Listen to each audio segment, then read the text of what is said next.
আপনার গরু খাবার খাচ্ছে কিন্তু দুধ বাড়ছে না। গরুকে মোটা তাজা করছেন কিন্তু কাঙ্ক্ষিত ওজন আসছে না। তাহলে আপনার খাবারের তালিকায় একটি গুরুত্বপূর্ণ উপাদানের ঘাটতি থাকতে পারে। সয়াবিন খোল। সয়াবিন খোল শুধু একটি খাবার নয়, সঠিক পরিমাণে সুষম খাদ্যের অংশ হিসেবে এটি গরুর শরীরে প্রোটিন সরবরাহ করে, যা দুধ উৎপাদন, পেশি গঠন, বৃদ্ধি ও শরীরের পুনর্গঠনে গুরুত্বপূর্ণ ভূমিকা রাখে। আজকের ভিডিওতে জানব কেন সয়াবিন খোল গরুর দুধ ও মাংস উৎপাদনে এত গুরুত্বপূর্ণ এবং কিভাবে এটি সঠিকভাবে ব্যবহার করবেন। প্রথমেই বুঝতে হবে, গরুর শরীর শুধু শক্তি পেলেই দুধ বা মাংস তৈরি করতে পারে না। গরুর খাদ্যের দরকার শক্তি, প্রোটিন, খনিজ, ভিটামিন, আঁশ ও পর্যাপ্ত পানি, সব কিছুর সঠিক সমন্বয়। এর মধ্যে প্রোটিনের অন্যতম ভালো উৎস হল সয়াবিন খোল। সয়াবিন থেকে তেল বের করার পর যে অংশটি অবশিষ্ট থাকে সেটাই সয়াবিন খোল। এতে তুলনামূলকভাবে উচ্চ মাত্রায় প্রোটিন থাকে।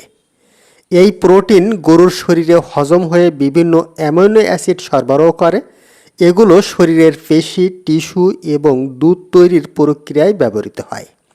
তাই শুধু ভুট্টা, গমের ভুসি বা ধানের কুড়া দিলেই খাবার সম্পূর্ণ সুষম হয়ে যায় না। খাদ্যের শক্তি ও প্রোটিনের ভারসাম্য ঠিক রাখতে হয়। এবার আসি দুধের গাভীর কথায়। একটি গাভী যত বেশি দুধ দেয়, তার পুষ্টির চাহিদাও তত বেশি হয়। বিশেষ করে পর্যাপ্ত প্রোটিন না পেলে খাদ্য থেকে পাওয়া শক্তি থাকলেও দুধ উৎপাদনের সম্ভাবনা পূর্ণভাবে কাজে লাগানো কঠিন হতে পারে। এখানেই সয়াবিন খোল গুরুত্বপূর্ণ। সুষম খাদ্যের অংশ হিসেবে সয়াবিন খোল গাভীকে পর্যাপ্ত প্রোটিন সরবরাহ করতে সাহায্য করে।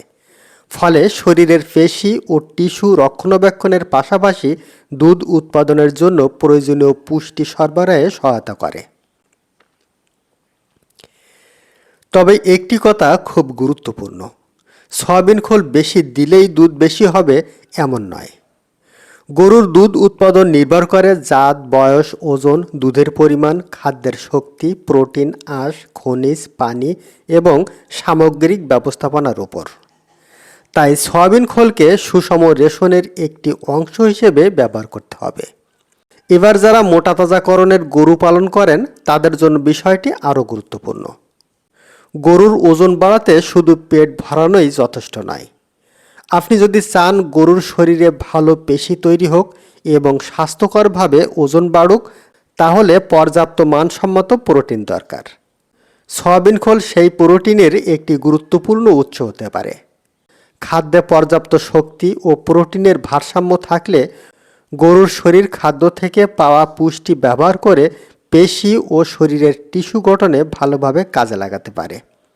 তবে এখানেও মনে রাখবেন, সয়াবিন খোল কোনো ম্যাজিক খাবার নয়।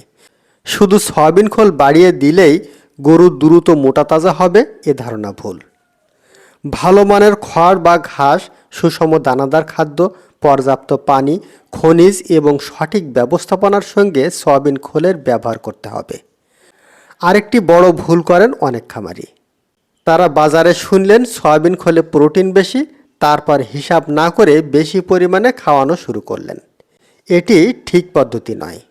কারণ গরুর খাবারে শুধু প্রোটিন বেশি থাকলেই হবে না, শক্তি ও প্রোটিনের ভারসাম্য থাকতে হবে। গরুর বয়স, ওজন, দুধ উৎপাদন, গর্ভাবস্থা এবং খাদ্যের অন্যান্য উপাদান বিবেচনা করে রেশন তৈরি করা উচিত। এবং সয়াবিন খোলের মানও গুরুত্বপূর্ণ। পুরনো ছত্রাকযুক্ত বা নিম্নমানের খোল কখনোই গরুকে খাওয়ানো উচিত নয়। প্রয়োজনে একজন প্রাণী সম্পদ বিশেষজ্ঞ বা পুষ্টিবিদের পরামর্শ নিয়ে রেশন তৈরি করুন। তাহলে বন্ধুরা, আজকের কথা এক লাইনে মনে রাখুন, গরুর দুধ ও মাংস উৎপাদনের জন্য শুধু বেশি খাবার নয়, দরকার সঠিক পুষ্টি।